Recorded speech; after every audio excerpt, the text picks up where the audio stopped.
40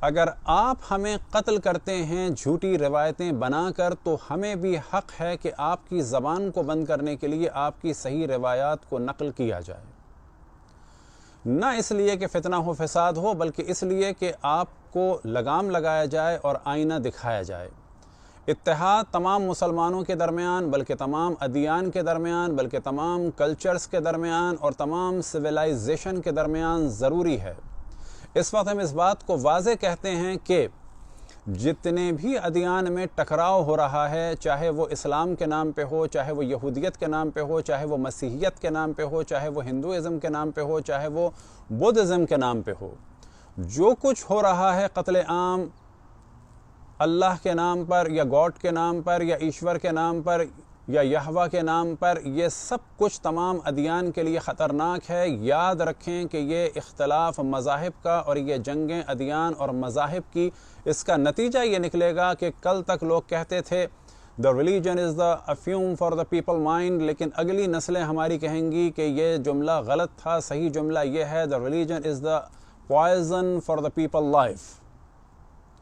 یہی میں کہتا ہوں ہمیشہ، جو بھی ہمیں کرسچن یا جوڈائزم کے لوگ یا جو بھی ملتے ہیں، اور یہی میں تمام لوگوں سے کہتا ہوں کہ دین کے نام پر اختلاف نہ کریں۔ ہر کسی کو حق ہے کہ وہ اپنے اسکول آف تھاٹ پر یا اپنے ریلیجن پر عمل کرے۔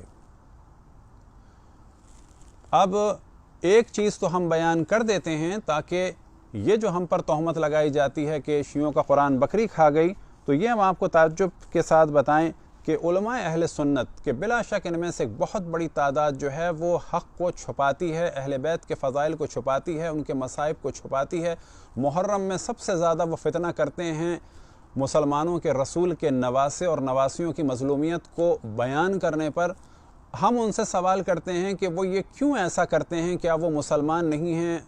رسول اللہ صلی اللہ علیہ وسلم کو نہیں مانتے؟ ان کے نواسے پر جس نے ظلم کیا، نواسیوں کو جنہوں نے اسیر کیا، اگر وہ یہ کہتے ہیں کہ یہ کام شیعوں نے کیا، گو کہ یہ 100% ایک تہمت ہے، تو ہم سوال کریں گے کہ وہ غم کیوں نہیں مناتے رسول کے نواسے کا؟ وہ کیوں ہم سے یہ سوال کرتے ہیں کہ شیعہ کیوں عزاداری کرتے ہیں؟ سوال لوگوں کو ان سے کرنا چاہیے کہ اگر آپ مسلمان ہیں، رسول اللہ صلی اللہ علیہ وسلم کو مانتے ہیں، تو آپ ان کے نواسے اور نواسیوں کا غم کیوں نہیں مناتے؟ آپ کے نزدیک جو بھی طریقہ ہو اس کے ساتھ اس غم کو منائیں۔ ہم نہیں کہتے کہ آپ شیعوں کے طریقے سے منائیں، آپ اپنے طریقے سے منائیں اور ان کے قاتلوں کو واضح کریں، اپنی کتابوں سے نام لے کے بتائیں کہ کون ہیں وہ لوگ۔ اب یہ ذہن میں رہے کہ اس وقت ہم فقط ایک ہی موضوع کو ڈسکس کر رہے ہیں کہ جو ہم پہ تہمت لگائی جاتی ہے کہ شیعوں کا قرآن بکری کھا گئی، جبکہ یہ نظریہ حضرت عائشہ کا تھا اس وقت کہ جب انہوں نے ایک عجیب و غریب فتویٰ دیا کہ جیسے آج بھی کچھ اہل سنت مانتے ہیں اور کچھ نہیں مانتے۔ وہ فتویٰ یہ تھا کہ بڑی عمر کے افراد کو دودھ پلا کے محرم بنایا جا سکتا ہے، اور جب ان سے سوال کیا گیا کہ یہ کہاں لکھا ہے تو انہوں نے فرمایا کہ یہ قرآن میں لکھا ہے۔ جب کہا گیا دکھائیں تو وہ فرماتی تھی کہ قرآن میرے بستر کے نیچے تھا، جب رسول اللہ صلی اللہ علیہ وسلم کی وفات ہوئی تو ایک بکری داخل ہوئی اور قرآن کے کچھ حصے کو کھا گئی۔ اسی میں رضاعت الکبیر کی آیت تھی اور اسی میں جو ہے سنسار کی یعنی death to stone to death کی آیت تھی، اور جو بکری کھا گئی۔ اب آپ تصور کریں کہ یہ روایت ہمارے یہاں نہیں ہے، یہ روایت خود کتب اہل سنت میں ہے، صحیح ستہ میں ہے، سنن ابن ماجہ میں ہے، حسن روایت ہے۔ تمام علماء اہل سنت اس کو صحیح مانتے ہیں، لیکن آپ یہ دیکھیں کہ انہوں نے وہ کام کیا میڈیا کا اس زمانے سے کہ اپنی چیزوں کو چھپانے کے لیے دوسروں پہ ڈال دیا، اتنا شور مچایا چور کا کہ اپنی چوری کو چھپا لیا۔ بالکل اسی طریقے سے اور موضوعات بھی ہیں۔ اب اگر وہ ہم سے سوال کرتے ہیں کہ ہم کس کو نہیں مانتے اور کیوں نہیں مانتے یا کس کو کیا کہتے ہیں، تو یہ ان کا حق ہے، اور ہم تو شکریہ ادا کریں گے اگر وہ ہم سے چاہیں اور ہم سے سوال کریں کہ ہم کیوں کس کو نہیں مانتے، تاکہ ہم جواب دیں کہ ہم کیوں کس کو نہیں مانتے۔ لیکن ہم اپنی نسلوں کو بچانے کا حق رکھتے ہیں، اپنے بچوں کو بچانے کا حق رکھتے ہیں۔ آپ کے سامنے سنن ابن ماجہ ہے، یہ ترجمہ ہے مولانا عبدالحکیم خان اختر شاہ جہاں پوری صاحب کا۔ آپ کے سامنے اس کی پیج نمبر 542 ہے، اور یہاں پر روایت ہے ابو سلمہ یحییٰ بن خلف نے اس کو نقل کیا۔ اب یہاں پر ہے کہ حضرت عائشہ فرماتی ہیں رجم اور رضاعت کی آیت قرآن میں نازل ہوئی تھی وہ ایک کاغذ میں میرے بستر کے نیچے رکھی تھی. جب حضور کی وفات ہوئی اور ہم اس میں مشغول ہوئے تو گھر میں ایک بکری گھس آئی اور اس نے اسے کھا لیا. اس میں ترجمے میں انہوں نے کمی کی ہے کہ جو اگلے ترجمے میں واضح ہو جائے گا. دوسرا آپ کے سامنے ہے یہ ترجمہ محمد قاسم امین صاحب کا سنن ابن ماجہ، اور اس میں ترجمہ ہے حضرت عائشہ رضی اللہ عنہا فرماتی ہیں کہ رجم کی آیت اور بڑی عمر کے آدمی کو 10 بار دودھ پلانے کی آیت نازل ہوئی اور میرے تخت تلے تھی. جب اللہ کے رسول صلی اللہ علیہ وآلہ وسلم کا وصال ہوا اور ہم آپ کی وفات کی وجہ سے مشغول ہو گئے تو ایک بکری اندر آئی اور وہ کاغذ کھا گئی. یہاں پر انہوں نے واضح کیا کہ بڑی عمر کے افراد کو دودھ پلا کے محرم بنانے کا جو فتویٰ تھا یہ ایک عالم اسلام میں بہت بڑا دھماکہ ہوا تھا حضرت عائشہ کے فتوے کی وجہ سے. یہ ہمارا رائٹ ہے کہ ہم اس کو مانیں یا نہ مانیں، بالکل اسی طرح سے جس طرح سے ایک تعداد اہل سنت کی حضرت عائشہ کے اس فتوے کو غلط کہتی ہے اور اس پر عمل نہیں کرتی ہے. اب اس کے بعد دوسرا ترجمہ ہے مولانا عطاء اللہ ساجد صاحب کا، اور یہ تحقیق جو ہے زبیر علی زئی کے ساتھ ہے، اور اس میں یہ فرماتے ہیں کہ حضرت عائشہ سے روایت ہے انہوں نے فرمایا رجم کی آیت اور بڑی عمر کے لڑکے کو 10 بار دودھ پلانے کے مسئلے پر مشتمل آیت نازل ہوئی تھی. یہ دونوں آیتیں کاغذ پر لکھی ہوئی میرے بستر پر پڑی تھیں. جب رسول اللہ صلی اللہ علیہ وآلہ وسلم کی وفات ہوئی تو ہم آپ کے غسل و کفن وغیرہ میں مشغول ہو گئے. ایک بکری آئی اور کاغذ کھا گئی. اب یہاں پر جو انہوں نے کمال کیا وہ یہ کمال کیا کہ بستر کے نیچے تھا قرآن اور انہوں نے اس کو اوپر لے آئے تاکہ کوئی اعتراض نہ کرے کہ قرآن بستر کے نیچے کیوں تھا، جبکہ عربی میں واضح لکھا ہے لقد کان فی صحیفۃ تحت السریر. سریر کے مراد ہوتا ہے بستر، بستر کے نیچے ہے.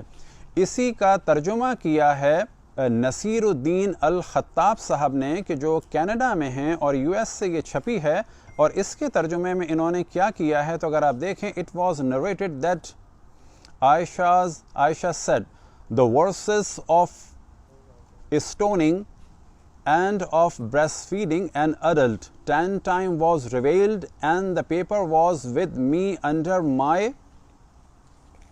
pillow. اب یہاں پر آپ تصور کریں کہ انہوں نے بستر سے نکال کر اس کو پلو کے نیچے ڈال دیا. پہلے اس میں ہے اصل میں کیا ہے تحت سریری بستر کے نیچے، ایک نے اس کو بستر کے اوپر کیا اور انہوں نے جو ہے وہ بستر کا ترجمہ جو ہے وہ پلو کر دیا.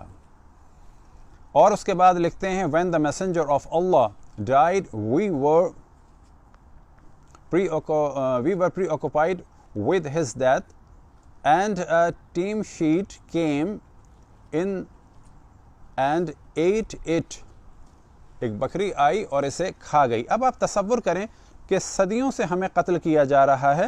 اگلا آپ کے سامنے صحیح سنن ابن ماجہ کا نسخہ ہے کہ جس میں اس کو بیان کیا ہے لقد نزلت آیت الرجم ورضاءۃ الکبیر عشرا ولقد كان في صحیفۃ تحت سریری فلما مات رسول اللہ صلی اللہ علیہ وآلہ وسلم. اور اس کے بعد کیا ہے تو شاغلنا بموتہ دخل داجن فاکلها. اب یہ روایت کیا ہے حسنون، یہ روایت حسن ہے، اور حسن کے بارے میں خود علماء اہل سنت فرماتے ہیں یہ صحیح کی طرح سے ہے اور اس کا انکار جو ہے وہ گناہ ہے. یہاں پر ہم تمام اینکروں سے سیاستدانوں سے سوال کرتے ہیں کہ آج اگر یہ ایشو اٹھا کر علماء اہل سنت سے صرف ایک سوال کریں کہ کیا کوئی ایک روایت آپ کے پاس ہے کہ جس میں لکھا ہو شیعوں کی کتاب سے کہ شیعوں کا قرآن بکری کھا گئی، کوئی ایک روایت حتی ضعیف، کیا کوئی ایک روایت شیعوں کی کتابوں سے ہے کہ شیعوں کے قرآن جو ہے وہ 40 پاروں پر مشتمل تھا؟ کوئی ایک روایت. کیا کوئی ایک روایت شیعوں کی کتاب سے دکھا سکتے ہیں کہ شیعوں کا یہ عقیدہ ہو کہ جناب جبرائیل نے غلطی کی اور وہی جو مولا علی کے لیے تھی وہ رسول اللہ پر بھیج دی؟ کہیں ایک ضعیف روایت. اب یہاں پر سوال ہوگا کہ ہم اپنا دفاع کرنے کے لیے صحیح روایتیں بناتے ہیں تو آپ کہتے ہیں ہم توہین کر رہے ہیں. ہم یاد رکھیں توہین نہیں کرتے، ہم یہ حق رکھتے ہیں کس کو مانیں کس کو نہ مانیں، اور یہ بھی حق رکھتے ہیں کہ اپنے دفاع کے لیے بتائیں کہ کون کیا تھا، کس نے تاریخ میں کیا کیا، اور وہ ہم آپ کی روایات سے بتاتے ہیں.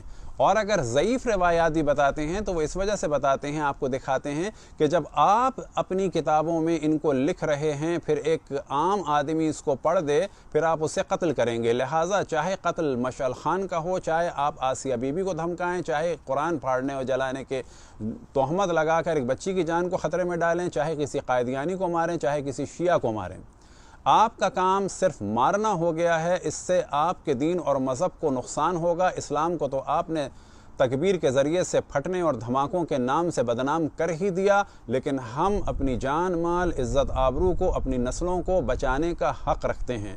خداوند تبارک و تعالیٰ سے دعا ہے کہ آپ تمام صحافیوں کو حق اور انصاف کا ساتھ دینے کی توفیق عطا فرمائے، اور ان ملاؤں سے ایک اور چیز کو بھی پوچھیں، اور وہ یہ کہ جو آپ بیت المقدس کے نعرے لگاتے تھے، آج آ کے صاف بات کریں۔ یہاں سے آپ کو ان کی خباثت کا پتہ چلے گا کہ یہ لوگ جس مقام کو مقدس سمجھتے ہیں، پیسوں کے لیے اور سیاست کے لیے اس مقام کو بھی چھوڑ سکتے ہیں، تو انہوں نے کتنا جھوٹ بولا ہوگا شیعوں کو قتل کرنے کے لیے اور ان کی جان مال کو برباد کرنے کے لیے۔